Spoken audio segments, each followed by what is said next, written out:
Hello everyone, welcome back. कैसे हैं आप सब? आई होप आप सब बहुत अच्छे होंगे।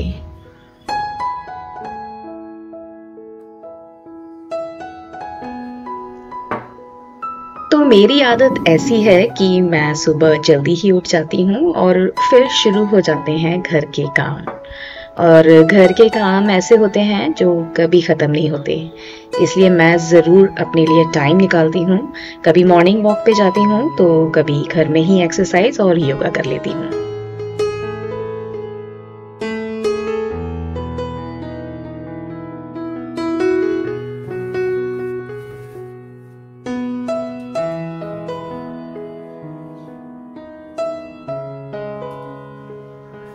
ये वीडियो होली के पहले का है।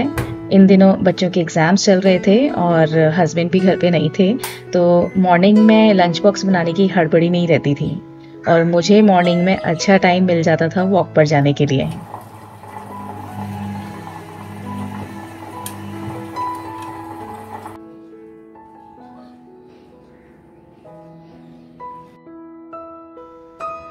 और जब मेरे हस्बैंड आए तो लेकर आए ढेर सारी मिठाई। मेरे इन लॉज और पेरेंट्स ने खूब सारी मिठाई भिजवाई थी। देखिए, पूरा डाइनिंग टेबल भर गया है। इसलिए इस बार मैंने होली पर सिर्फ गुजिया बनाई थी। उसका शॉर्ट वीडियो आपने ज़रूर देखा होगा। नहीं देखा हो तो ज़रूर चेक कीजिएगा। काफ़ी सारी मिठाई थी, पर गुजिया इसलिए बनाई क्योंकि बच्चों को गुजिया बहुत ही ज़्यादा पसंद है। सारी मिठाई एक तरफ और होली पर गुजिया एक तरफ। कभी कभी ऐसा होता है ना, स्पेशली त्योहारों पर मिठाइयों का ढेर ही लग जाता है और ऐसे में डर भी लगता है कि कहीं मिठाइयाँ खराब ना हो जाएं। और हम में से ज्यादातर लोग मिठाई को गत्ते के डिब्बे में ऐसे ही छोड़ देते हैं और ये सोचकर फ्रिज में रख देते हैं कि ये ताजा रहेगी।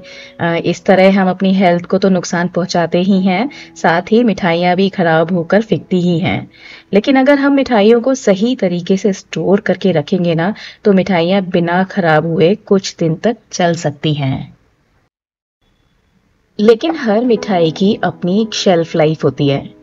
कुछ मिठाई 2-3 दिन तक ही फ्रेश रहती हैं, इसके बाद इनका टेस्ट बदल जाता है या फिर खराब हो जाती हैं। इसलिए जितनी जल्दी हो सके इन्हें खत्म कर देना ही चाहिए। जब भी आप मिठाइयों को फ्रिज में स्टोर कर रहे हों तो कोशिश कीजिए उनको स्टील या ग्लास के एयर टाइट कंटेनर में ही स्टोर करें, जिससे वो ज़्यादा दिन तक चले, और हर मिठाई को अलग अलग कंटेनर में ही स्टोर करें। तो यहाँ मैंने सारी ही मिठाई, मेरे पास जितने भी डिफरेंट शेप और साइज़ के जो भी स्टील के टिफ़िन्स और कंटेनर्स अवेलेबल थे, उसमें ट्रांसफ़र कर दी और फिर मैंने उन्हें फ्रिज में स्टोर कर दिया।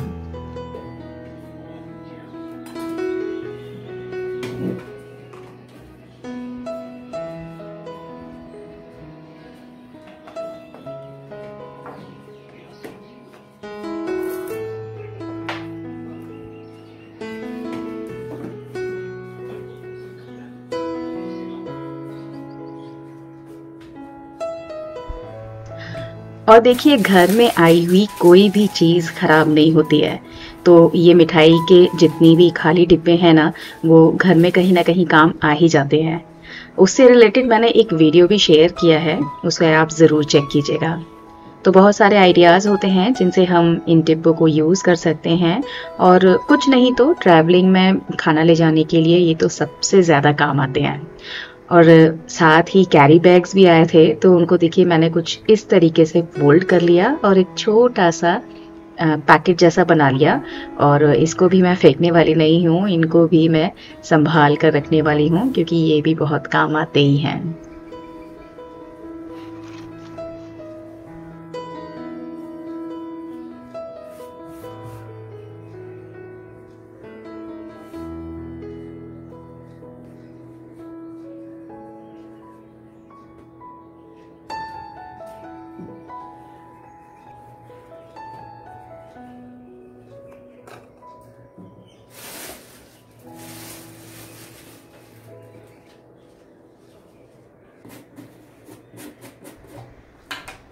और इस प्लास्टिक बॉक्स में हाथरस की फेमस रबड़ी आई थी। मेरी ससुराल हाथरस में है, तो मुझे डर था कि रबड़ी कहीं जल्दी खराब ना हो जाए।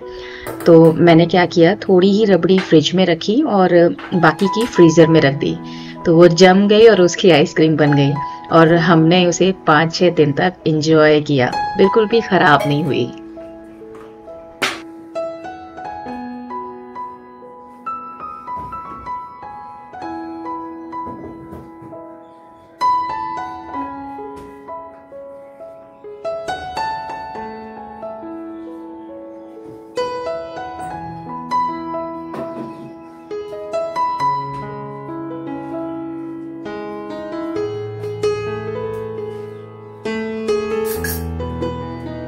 और हमारा डाइनिंग टेबल एक ऐसा स्पेस है कि जो सामान बाहर से आए वो पहले सीधे डाइनिंग टेबल पर रखा जाता है और बाद में वो अपनी जगह पर जाता है।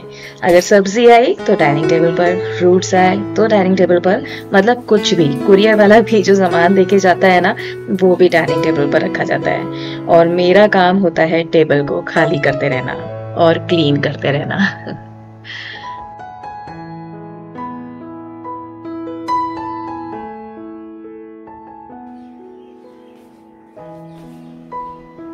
तो डाइनिंग टेबल पूरी सेट हो गई है, तो सेंटर टेबल को भी मैं हाथों हाथ क्लीन कर लेती हूँ, क्योंकि यहाँ पर भी बैठ के हम लोग कभी कभी चाय इंजॉय करते हैं। तो चाय के निशान, नहीं तो पानी के ग्लास के निशान पड़ ही जाते हैं, तो डेली का ही ये क्लीनिंग रहता ही है।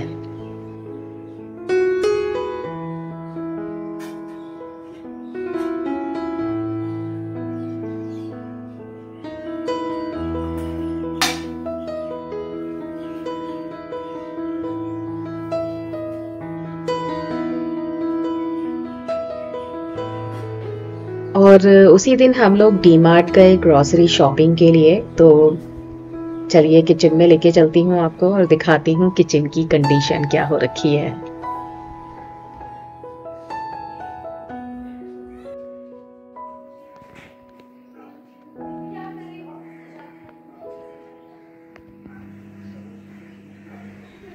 मेरी छोटी सी किचन में ये एक ही ओपन शेल्फ दी हुई है जिसमें मैं सारी ग्रोसरी रखती हूँ, और एक्स्ट्रा ग्रोसरी को मैं स्टील के बड़े ड्रम्स जो होते हैं ना, जो हम सबके घरों में मिलते हैं, उसमें रखती हूँ, और कुछ सामान को प्लास्टिक के इन डब्बों में रख लेती हूँ। तो आज इन डब्बों को खाली करके क्लीन करूँगी और फिर रीअरेंज करूँगी।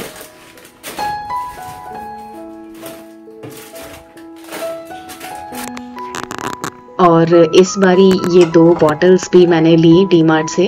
99 रुपीज़ की मुझे पड़ी, मुझे काफ़ी अच्छी लगी और बॉटल्स कम भी पड़ रही थी, तो इसलिए मैंने ये 2 परचेज कर ली।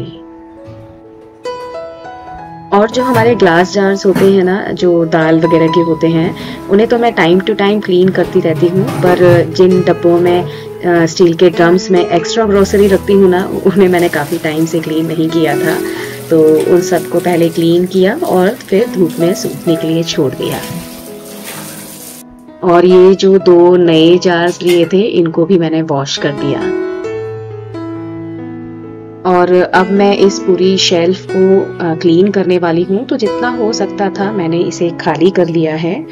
ज़्यादा जगह नहीं है किचन में, तो जितनी स्लैब पे जगह थी उतना सामान मैंने वहाँ से हटा दिया और अब मैं ऊपर चढ़कर क्लीन करने वाली हूँ।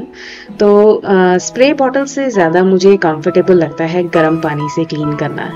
ये मेरे पास एक पुराना भगोना है, इसका तला काफ़ी हल्का है, तो इसे मैं कुकिंग के लिए यूज़ नहीं करती हूँ, इसे मैं क्लीनिंग के लिए ही यूज़ करती हूँ। आपने कई बारी वीडियोस में देखा भी होगा।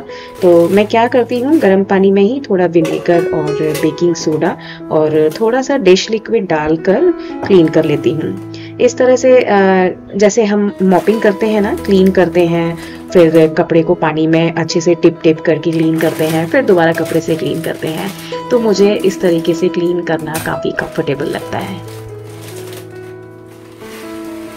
तो शेल्फ को पूरा क्लीन करने के बाद पूरी शेल्फ में मैंने सारा सामान अरेंज कर दिया और जितनी भी बॉटल्स खाली हो गई थी ना, उनको रिफ़िल करके उनको उनकी जगह पे रख दिया और काउंटर टॉप को भी क्लीन करके उसे भी अरेंज कर दिया।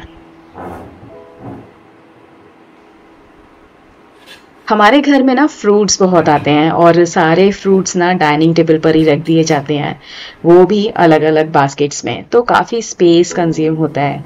तो मैंने किचन में ही फ्रूट्स रखने की जगह बनाई है और इस बास्केट में काफ़ी सारे फ्रूट्स आ गए हैं। तो अलग अलग बास्केट्स में फ्रूट रखने की अब ज़रूरत नहीं है। इस टाइप की फ्लैट बास्केट में काफ़ी सारे फ्रूट्स आ गए हैं।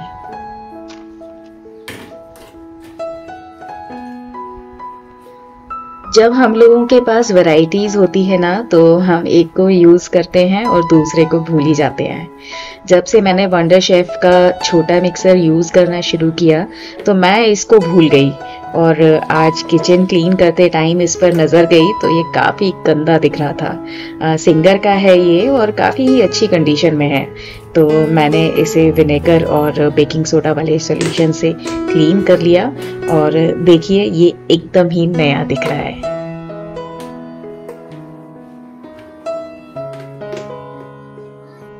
मैं पहले ओटीजी को शेल्फ से बाहर निकालकर काउंटर टॉप पर रखकर यूज करती थी, क्योंकि ओटीजी चारों तरफ से काफी गर्म हो जाता है और मुझे डर लगता था कि अगर वायर ओटीजी से टच होगा तो वो मेल्ट हो सकता है। तो मैंने क्या किया, इस टाइप के रोल जो एल्यूमिनियम फॉइल या बेकिंग पेपर के साथ आते हैं, उसको इस वायर के ऊपर लगा दिया और अब मुझे ओटीजी को निकालने की जरूरत नहीं पड़ती है।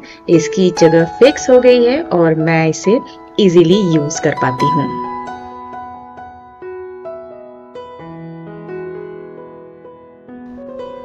और इसके साथ ही देखिए यहाँ पर मैंने शेल्फ डिवाइडर लगाकर ऊपर 2 बॉक्स रखे हैं जिसमें नमकीन बिस्किट रहते हैं और नीचे मेरे मग्स आ गए हैं।